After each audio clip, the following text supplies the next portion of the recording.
Hello guys, എല്ലാവർക്കും ഒരു പുതിയ വീഡിയോക്ക് സ്വാഗതം.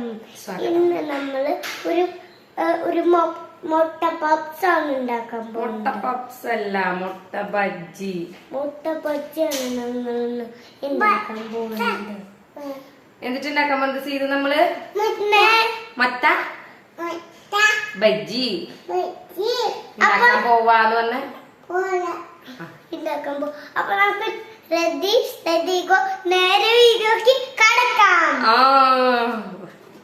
അപ്പൊ ഞങ്ങൾ ഇന്ന് മുട്ട ബജ്ജിയാണ് ഉണ്ടാക്കാൻ പോകുന്നത്. മുട്ട ബജ്ജി ഉണ്ടാക്കാൻ പോവാണ് കേട്ടാ. പ്രത്യേകിച്ചൊന്നുമില്ല, പുറത്ത് നല്ല മഴയുണ്ടായിരുന്നു. പിന്നെ സന്ധ്യ നേരമായപ്പോ പെട്ടെന്ന് എന്തെങ്കിലും ഒന്ന് കഴിക്കാന്ന് തോന്നിയപ്പോ ഒരു മുട്ട ബജ്ജി ഉണ്ടാക്കി. മാമയുടെ കൂടെ കുറച്ചേരും പുറത്ത് ഇങ്ങോട്ട് നടന്നുണ്ടായിരുന്നു. അപ്പൊ നമുക്ക് നേരെ വീഡിയോക്ക് കടക്കാം. മുട്ട ബജ്ജി ഉണ്ടാക്കാൻ വേണ്ടിയിട്ട് ഞാൻ ആദ്യം ഒരു 5-6 കോഴിമുട്ട എടുത്തു വിട്ടാ. പിന്നെ എനിക്ക് എന്തോ തോന്നി ഇത്ര ഉണ്ടാക്കണ്ടെന്ന് തോന്നിയിട്ട് 2-3 എന്തോ ഭാഗ്യത്തിന് ഞാൻ തിരിച്ചു വെച്ചു. എന്നിട്ട് വെറും 4 മുട്ട എടുത്തിട്ടാണ് ട്രൈ ചെയ്തത് കേട്ടോ. എന്തോ ഭാഗ്യത്തിന് ഞാൻ പറഞ്ഞത് എന്താ വെച്ചാൽ ഇതൊരു ഫ്ലോപ്പായ കുക്കിംഗ് വീഡിയോ ആണ് കേട്ടോ, സക്സസ് ആയതല്ല. അതുകൊണ്ടാണ് എൻ്റെ ഭാഗ്യത്തിന് ഞാൻ പറഞ്ഞത് കേട്ടോ. അപ്പോൾ ആദ്യം തന്നെ കുക്കറിൽ മുട്ട വേവിക്കാൻ വെച്ചു. കുക്കറിൽ മുട്ട വേവിക്കാൻ വെച്ചാൽ രണ്ടുണ്ട് ഗുണം. വേഗം മുട്ട വേവുകയും ചെയ്യും, ഇവർ രണ്ടുപേരും അടുക്കളയിൽ നിന്ന് പോവുകയും ചെയ്യും. ഇതിൻ്റെ വിസിൽ വരുമ്പോൾ രണ്ടുപേരും കുക്കും. അല്ലെങ്കിൽ കുക്ക് ചെയ്ത് കഴിയുന്നവരെ അടുക്കളയിൽ ഇങ്ങനെ നിന്ന് കഴിഞ്ഞാൽ എണ്ണയിൽ വറക്കുന്ന സാധനങ്ങളാകുമ്പോൾ ഞാൻ പിള്ളേരുടെ അടുക്കളയിൽ നിർത്താറില്ല. പക്ഷേ ഇവർ സമ്മതിക്കില്ല, പറഞ്ഞാലും മനസ്സിലാവില്ലല്ലോ. അപ്പോൾ അവർ പോകാൻ വേണ്ടിയിട്ടാണ് കേട്ടോ ഞാൻ കുക്കറിൽ വെച്ചത്. കുക്കറിൻ്റെ വിസിലടിക്കുമ്പോൾ എങ്ങനെയായാലും പൊയ്ക്കോളും. എൻ്റെ ഭാഗ്യത്തിനാണ് അവരുടെ രണ്ടുപേരും ഞാൻ പറഞ്ഞു വെച്ചത് കേട്ടോ. കാരണം ഞാൻ പറഞ്ഞില്ല, കാരണം ഇതൊരു ഫ്ലോപ്പായ ഒരു കുക്കിംഗ് വീഡിയോ ആണ്. അപ്പോൾ അത് മുട്ട വേവുന്ന സമയം കൊണ്ട് കുറച്ച് പൈനാപ്പിൾ ഇരിക്കണമായിരുന്നു. അപ്പോൾ അതും കൂടെ ജ്യൂസ് അടിക്കാമെന്ന് വിചാരിച്ചു. ഇഷ്ടമാണ് സീതുവിന് പൈനാപ്പിൾ ജ്യൂസ്. വാസുവിക്ക് മുട്ട ബജ്ജിയും ഇഷ്ടമല്ല, പൈനാപ്പിൾ ജ്യൂസും ഇഷ്ടമല്ല. എന്നാലും പിന്നെ ഒരു രസത്തിന് വേണ്ടിയിട്ട് ഞാൻ ഉണ്ടാക്കിയതാട്ടോ.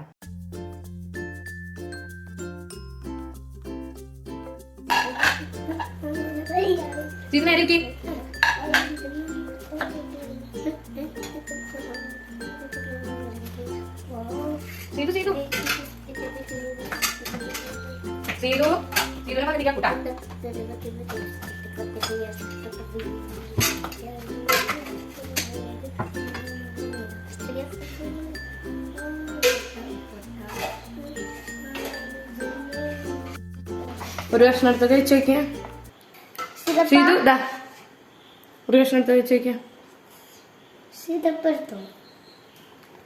മധുരം ഉണ്ടോന്ന് ഓരോരു കടി മധുരണ്ടാ കേട്ടാ. നമ്മത് ജ്യൂസ് അടിച്ച് തരട്ടെ.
അങ്ങനെ എണ്ണ ചൂടായിട്ട് ഓരോ മുട്ടയും ഞാൻ ബാറ്ററിൽ മുക്കിയിട്ട് എണ്ണയിലേക്ക് ഇട്ട് കൊടുത്തു. ഇതുവരെ എല്ലാം വളരെ റെഡിയായിരുന്നു. അവിടെ നിന്ന് എന്താ സംഭവിച്ചതെന്ന് എനിക്കറിയില്ല. ഞാൻ അടച്ച് വെക്കാത്തതുകൊണ്ടാണെന്നാണ് അമ്മയൊക്കെ പറയണത്. മുട്ട ബജ്ജി ഉണ്ടാക്കുമ്പോൾ അടച്ച് വെക്കണം എത്ര. അത് പൊട്ടിത്തെറിച്ചു. എണ്ണയൊക്കെ ആകെ കയ്യിലേക്കായി. മുട്ട ബജ്ജിയൊക്കെ ആകെ കൊളായി.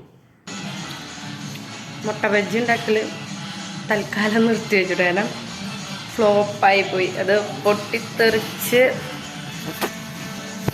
എൻ്റെ കൈമയ്ക്കൊക്കെ തെറിച്ച് ആകൊട്ടിപ്പിടിച്ച് ഞാനത് ഉണ്ടാക്കൽ നിർത്തി. അങ്ങനെ ഞാൻ ഉണ്ടാക്കൽ നിർത്തി വെച്ചു. എന്നിട്ട് ആ മുട്ടയൊക്കെ നാശാവേണ്ടി കിട്ടിയിട്ടുണ്ട്. അതൊക്കെ കഴിക്കാമല്ലോ, ബാക്കി കളയാലോ എന്നുള്ളതിലായിരുന്നു. പിന്നെ പിള്ളേർ ഇത്ര കാത്തിരുന്ന കാരണം കൊണ്ട് ഞാനൊന്ന് ടേസ്റ്റ് നോക്കാൻ വേണ്ടിയിട്ട് അവരുടെ കയ്യിൽ കൊടുത്തതാണ്. എന്താണെന്നറിയില്ല, എന്തുണ്ടാക്കിയാലും കഴിക്കാത്ത വാസുകിക്ക് ഇത് മാത്രം ഭയങ്കര ഇഷ്ടപ്പെട്ടു.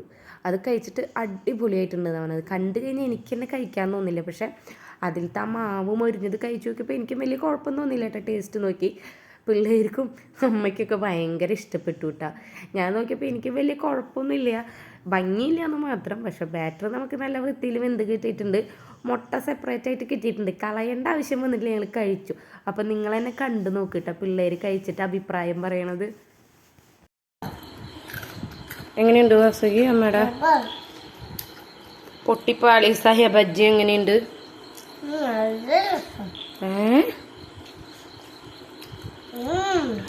എന്താണോ പൊട്ടിത്തെറിച്ച്?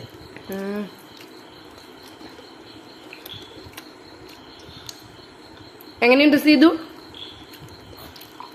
അങ്ങനെയുണ്ട് സീതു? സൂപ്പറാന്ന്. എങ്ങനെ കൊടുത്താലും സൂപ്പറാ. പൊട്ടി പാളീസായിട്ട് കൊടുത്താലും സൂപ്പറാ. അങ്ങനെയുണ്ട് വാസുകി? സൂപ്പർ.